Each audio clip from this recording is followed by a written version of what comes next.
Ayam atau telur? Guru atau murid? Pertanyaan klasik yang ternyata punya jawaban luar biasa. Abu Nawas punya cara unik menjawabnya. Dengan kelucuan yang bikin ketawa, tapi hikmah yang bikin terhenyak. Siap-siap tercengang dengan jawaban yang gak pernah terbayangkan. Tonton sampai habis, karena endingnya bikin merinding.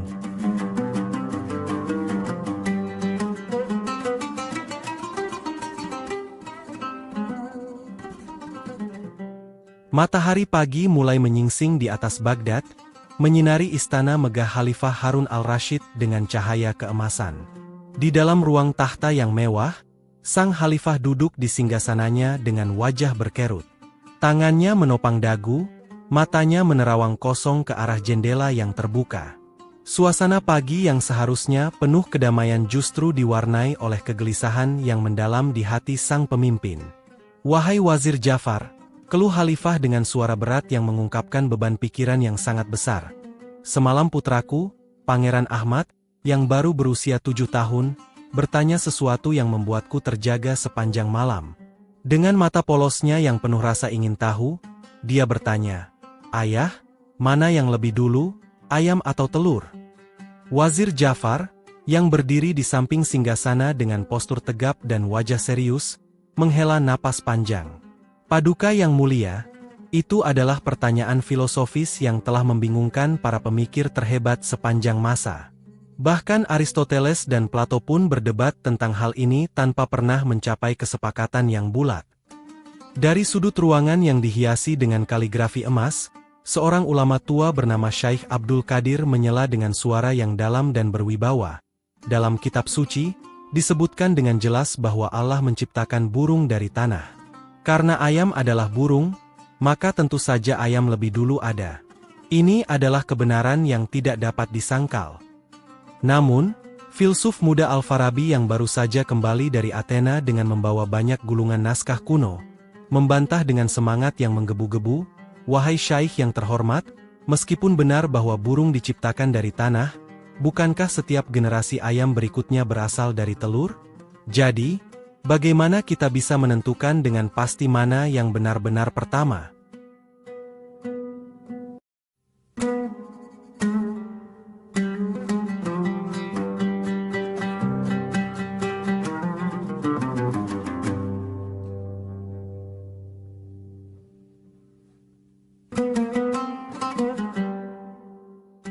Ruangan tahta seketika berubah menjadi arena debat yang sengit. Para menteri, ulama, dan cendekiawan terbagi menjadi dua kubu yang saling bersitegang, masing-masing dengan argumen yang didukung oleh dalil-dalil yang mereka yakini kebenarannya. Suara-suara yang semula tenang dan berwibawa berubah menjadi riuh rendah perdebatan yang memecah kesunyian pagi. Kubu ayam lebih dulu, dipimpin oleh Syekh Abdul Qadir dengan semangat yang membara. "Bayangkan," serunya dengan tangan yang terkadang mengepal dan terkadang terbuka lebar untuk menekankan argumennya. "Bagaimana mungkin telur bisa ada tanpa ayam yang mengeraminya? Telur membutuhkan kehangatan induknya untuk menetas. Ini adalah logika yang sederhana dan mudah dipahami oleh siapapun." Kubu telur lebih dulu, yang dipimpin oleh Al-Farabi membalas tak kalah bersemangat, dengan wajah yang memerah karena semangat yang membara. "Tapi setiap ayam pasti berasal dari telur. Mustahil ada ayam tanpa melalui proses penetasan terlebih dahulu. Ini adalah hukum alam yang tidak dapat dipungkiri." Suara mereka semakin keras, masing-masing mengemukakan argumen dengan dasar kitab suci, filsafat, dan logika. Beberapa bahkan mulai mengutip teori-teori dari Yunani kuno dan Persia, menambah kerumitan perdebatan yang sudah semakin panas. Beberapa menteri yang lebih tua hanya bisa menggeleng-geleng kepala, sementara yang lebih muda ikut terbawa emosi dalam perdebatan tersebut. Khalifah menggeleng, kepalanya semakin pusing mendengar hiruk-pikuk perdebatan yang tidak kunjung menemui titik terang. "Cukup," serunya dengan suara yang menggelegar, membuat semua yang hadir terdiam seketika. "Kalian hanya berdebat tanpa memberikan jawaban yang memuaskan. Suara kalian hanya menambah kebisingan tanpa memberikan pencerahan. Mungkin dia bisa memberikan pencerahan dengan caranya yang tidak biasa."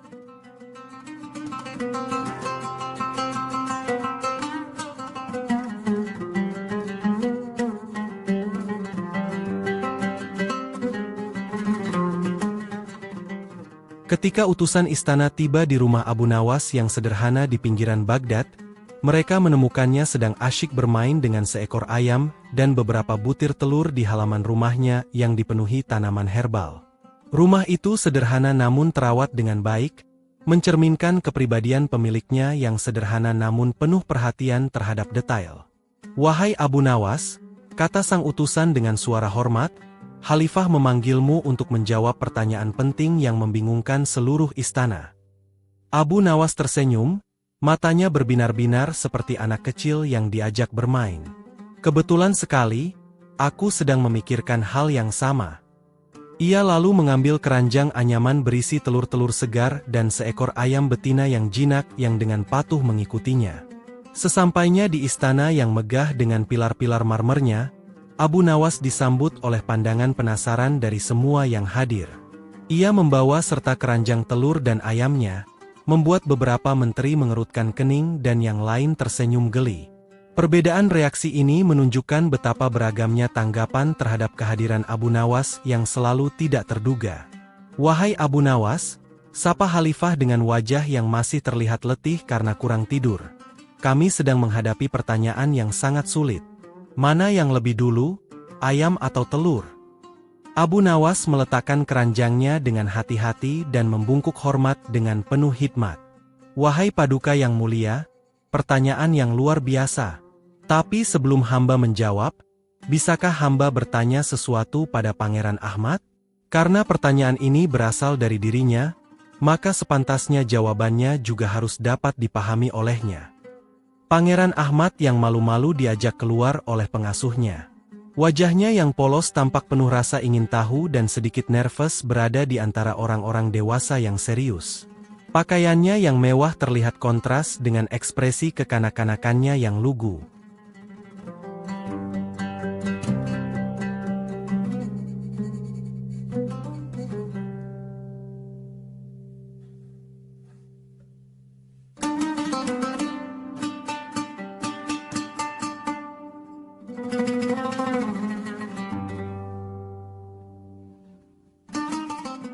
"Wahai pangeran," kata Abu Nawas dengan suara lembut sambil berlutut agar sejajar dengan anak kecil itu. "Bisakah kau ceritakan mengapa kau bertanya tentang ayam dan telur? Apa yang membuatmu memikirkan pertanyaan ini?" Pangeran Ahmad menjawab dengan polos sambil memainkan ujung jubahnya. "Kemarin aku melihat induk ayam mengerami telurnya di kebun istana. Lalu aku berpikir, kalau ayam berasal dari telur, dan telur berasal dari ayam, maka bagaimana awalnya? Aku jadi bingung sendiri, ayah pun tidak bisa menjawabnya." Abu Nawas tersenyum hangat, matanya berbinar dengan kecerdasan. "Pertanyaan yang sangat cerdas. Dengan izin Paduka, hamba meminta waktu 1 hari untuk memberikan jawaban yang bisa dipahami Pangeran Ahmad. Kebenaran harus disampaikan dengan cara yang sesuai dengan pemahaman pendengarnya." Wazir Jafar mendengus sinis, melipat tangannya di depan dada. "Jangan-jangan kau akan bercanda lagi, Abu Nawas? Ini adalah masalah serius yang membingungkan para cendekiawan terhebat kita." "Justru karena serius," jawab Abu Nawas dengan tenang namun penuh keyakinan, "kita harus mendekatinya dengan cara yang menyenangkan. Kebenaran tidak harus disampaikan dengan wajah masam dan suara yang menggentarkan. Kebenaran yang disampaikan dengan keceriaan justru lebih mudah diterima." Dengan membawa serta ayam dan keranjang telurnya, Abu Nawas memulai petualangannya mencari jawaban yang sesungguhnya. Tempat pertama yang dikunjunginya adalah pasar hewan di pusat Baghdad yang ramai dengan aktivitas perdagangan. Pasar ini penuh dengan warna dan suara, dengan aroma khas campuran rempah-rempah, hewan, dan makanan yang menggugah selera. Di sana, di antara kandang-kandang ayam yang berjejer rapi, ia menemui Pak Salman, pedagang ayam yang sudah berjualan selama 40 tahun. Wajah tua Pak Salman berkerut seperti kismis, tetapi matanya masih tajam dan penuh kehidupan. Tangan-tangannya yang berurat menunjukkan tahun-tahun panjang bekerja keras.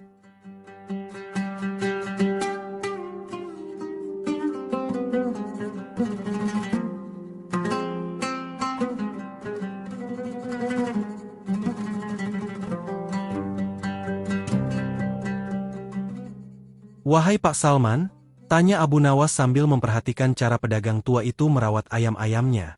Menurut pengalamanmu yang panjang, mana yang lebih dulu, ayam atau telur? Pak Salman tertawa terkekeh-kekeh, suaranya serak namun hangat. Dalam 40 tahun berjualan ayam, pertanyaan itu sudah ribuan kali kudengar. Menurutku, ayam lebih dulu. Lihat saja, katanya sambil menunjuk ke kandang ayamnya yang penuh dengan ayam-ayam sehat. Telur butuh kehangatan ayam untuk menetas. Tanpa kehangatan itu, telur hanya akan menjadi telur busuk. Namun istri Pak Salman, Umi Hadijah, yang sedang membersihkan kotoran ayam dengan sapu lidi, menyela dengan suara yang lantang, "Tapi, Salman, bukankah setiap ayam di kandang kita berasal dari telur? Bahkan ayam pertamamu dulu kau beli dalam bentuk telur. Kau lupa bagaimana kita bersama-sama mengerami telur-telur itu dengan lampu minyak ketika induk ayam kita mati?" Abu Nawas tersenyum melihat pasangan tua itu mulai berdebat dengan penuh kasih sayang. Ia membeli beberapa ekor ayam yang sehat dan melanjutkan perjalanannya dengan hati yang sedikit lebih ringan. Perselisihan pendapat antara suami istri tua itu justru menunjukkan betapa dekatnya hubungan mereka, berbeda dengan perdebatan di istana yang penuh dengan ego dan gengsi. Perjalanan berikutnya membawa Abu Nawas ke peternakan ayam milik Ali, seorang pemuda lulusan universitas yang menerapkan metode peternakan modern. Peternakan ini tertata rapi dengan kandang-kandang yang bersih dan sistem pemberian makan yang teratur. Ali, dengan kacamata dan pakaian yang rapi, tampak antusias menyambut Abu Nawas. Menurut ilmu pengetahuan, kata Ali dengan penuh semangat sambil menunjukkan diagram evolusi yang rumit, telur lebih dulu ada. Nenek moyang ayam modern adalah burung purba yang berevolusi melalui proses mutasi genetik selama jutaan tahun. Melalui fosil-fosil yang ditemukan, kita tahu bahwa reptil purba sudah bertelur jauh sebelum burung pertama berevolusi.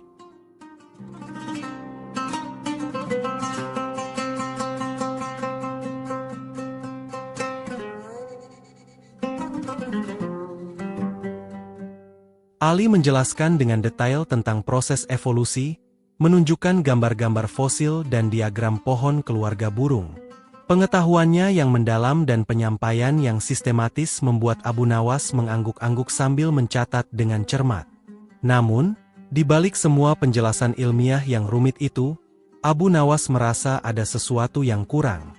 Jadi, secara ilmiah, telur lebih dulu. Tapi bagaimana menjelaskan ini pada anak kecil? Tanya Abu Nawas dengan suara yang penuh pertimbangan. Ali mengangkat bahu, wajahnya menunjukkan keraguan. Itu di luar bidangku. Aku hanya tahu fakta ilmiah. Untuk menjelaskannya pada anak kecil, mungkin diperlukan pendekatan yang berbeda. Tak puas dengan penjelasan duniawi semata, Abu Nawas mengunjungi rumah Syaikh Ibrahim, seorang ulama yang dikenal dengan kebijaksanaannya dan kemampuan untuk menjelaskan hal-hal rumit dengan cara yang sederhana. Rumah Syaikh Ibrahim sederhana namun penuh dengan buku-buku yang tertata rapi. Aroma kertas tua dan minyak wangi menciptakan suasana yang tenang dan kontemplatif. Syaikh Ibrahim menyambut Abu Nawas dengan hangat dan mempersilakannya duduk di atas permadani yang nyaman. Pertanyaan itu, katanya sambil menyuguhkan teh hangat dalam cangkir keramik yang indah, mengajarkan kita tentang keterbatasan akal manusia. Dalam Islam, kita percaya bahwa Allah menciptakan segala sesuatu. Baik ayam maupun telur adalah ciptaannya. Dengan suara tenang yang menyejukkan, Syaikh Ibrahim melanjutkan, "Kadang, kita terlalu sibuk memperdebatkan hal-hal teknis sampai lupa pada hikmah penciptaan. Pertanyaan ini seharusnya membuat kita kagum pada kebesaran Allah, bukan membuat kita bertengkar. Kebenaran ilmiah dan kebenaran agama tidak harus bertentangan, mereka bisa saling melengkapi."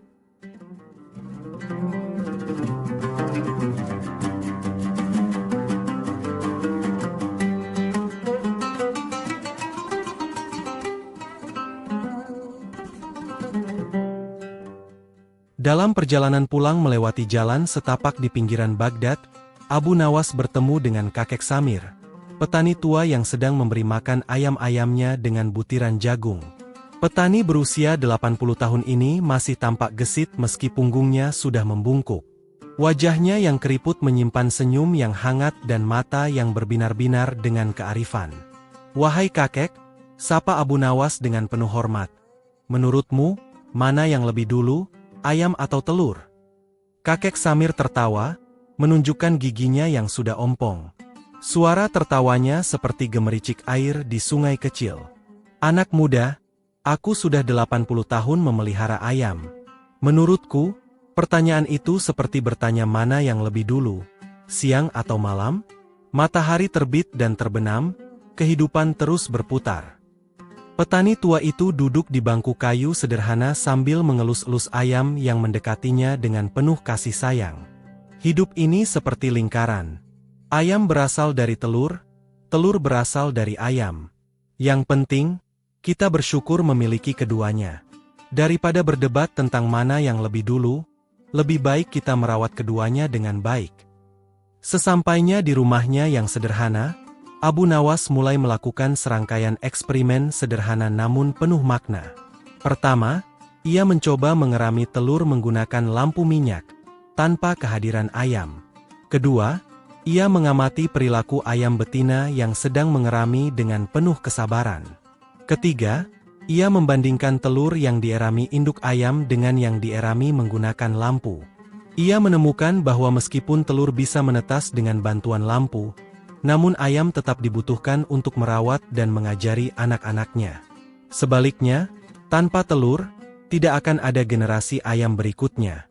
Setiap elemen memiliki perannya masing-masing dalam siklus kehidupan yang indah ini.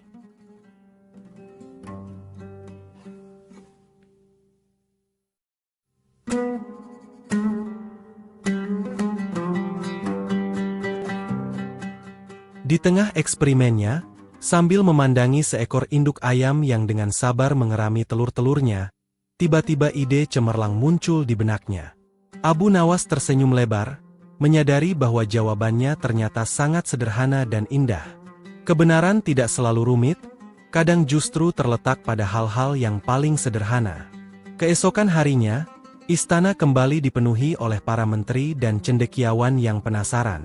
Kali ini, bahkan beberapa profesor dari Baitul Hikmah, pusat ilmu pengetahuan Baghdad, hadir untuk menyaksikan presentasi Abu Nawas.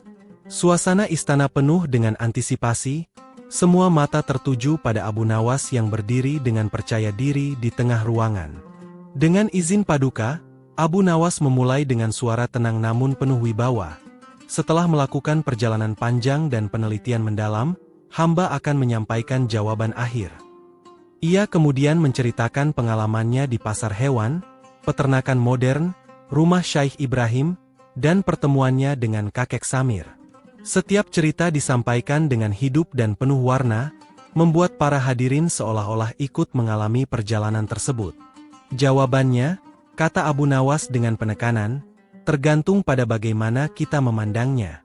Ada 3 perspektif yang sama-sama benar dalam konteksnya masing-masing." Abu Nawas kemudian menjelaskan 3 perspektif berbeda dengan jelas dan sistematis. Pertama, dari sudut pandang ilmu pengetahuan, telur lebih dulu ada. Fakta evolusi membuktikan bahwa nenek moyang ayam sudah bertelur jutaan tahun sebelum ayam modern muncul.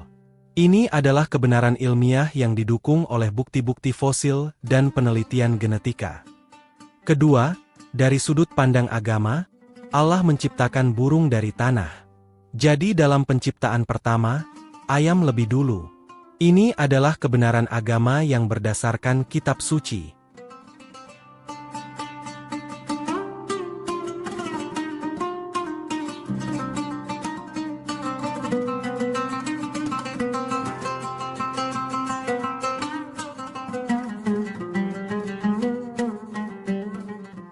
Ketiga, dari sudut pandang kearifan lokal, pertanyaan ini tidak perlu dijawab secara mutlak.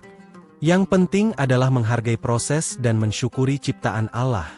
Ini adalah kebijaksanaan yang lahir dari pengalaman hidup dan penghayatan terhadap alam.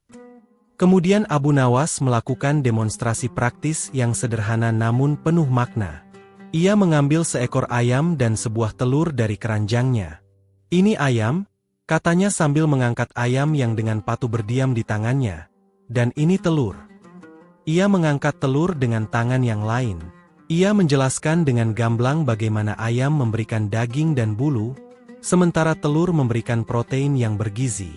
Keduanya sama-sama penting bagi kehidupan kita. Keduanya adalah karunia Allah yang patut kita syukuri. Abu Nawas kemudian menoleh kepada Pangeran Ahmad yang duduk di samping ayahnya dengan wajah penuh perhatian. "Untukmu, wahai pangeran," katanya dengan suara lembut namun penuh makna. Jawabannya adalah, yang lebih dulu adalah rasa ingin tahumu. Karena dengan rasa ingin tahu, kau akan terus belajar dan tumbuh menjadi pemimpin yang bijaksana. Pertanyaanmu ini justru lebih berharga daripada jawabannya sendiri. Pangeran Ahmad tersenyum, wajahnya bersinar dengan pemahaman baru. "Jadi, bertanya itu baik, ya?" "Sangat baik," sahut Abu Nawas dengan penuh semangat. "Tapi yang lebih baik lagi adalah bagaimana kita menyikapi pertanyaan tersebut. Apakah kita akan berdebat tanpa ujung, ataukah kita akan mencari hikmah dan pelajaran dari setiap pertanyaan yang muncul?" Khalifah bangkit dari singgasananya, wajahnya memancarkan kebahagiaan dan kepuasan yang mendalam. "Luar biasa, Abu Nawas. Kau tidak hanya menjawab pertanyaan, tetapi juga mengajarkan kami tentang kebijaksanaan hidup yang sesungguhnya. Kau telah menunjukkan bahwa kebenaran memiliki banyak wajah, dan kita harus menghargai setiap perspektif."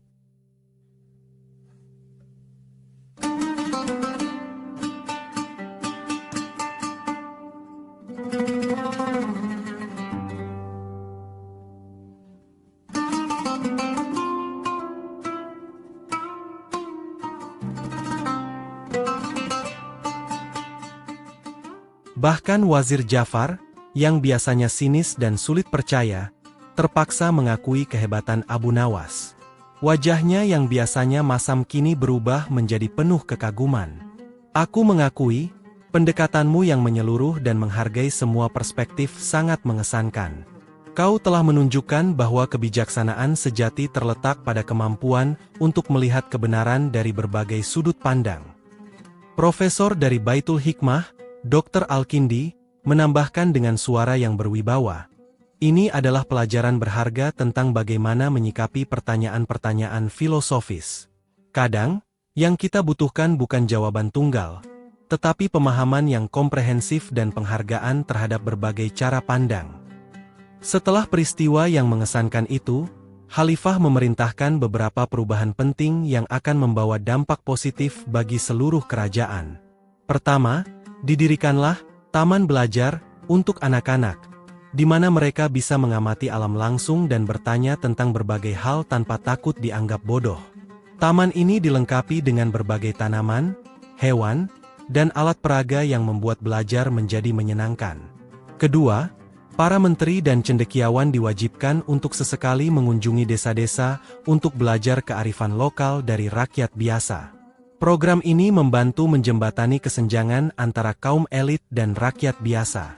Ketiga, setiap perdebatan di istana harus selalu diakhiri dengan mencari titik temu, bukan kemenangan salah satu pihak. Prinsip ini membantu menciptakan suasana kerja yang lebih harmonis di istana. Kisah ini kemudian menjadi bagian dari kurikulum pendidikan di Baghdad.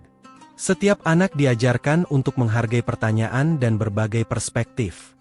Mereka belajar bahwa kebenaran tidak selalu hitam putih, tetapi seringkali berwarna-warni seperti pelangi. Yang menarik, di pintu gerbang istana, dipasang prasasti bertuliskan, "Di balik setiap pertanyaan sederhana, tersembunyi pelajaran yang dalam." Prasasti ini menjadi pengingat bagi setiap orang yang memasuki istana.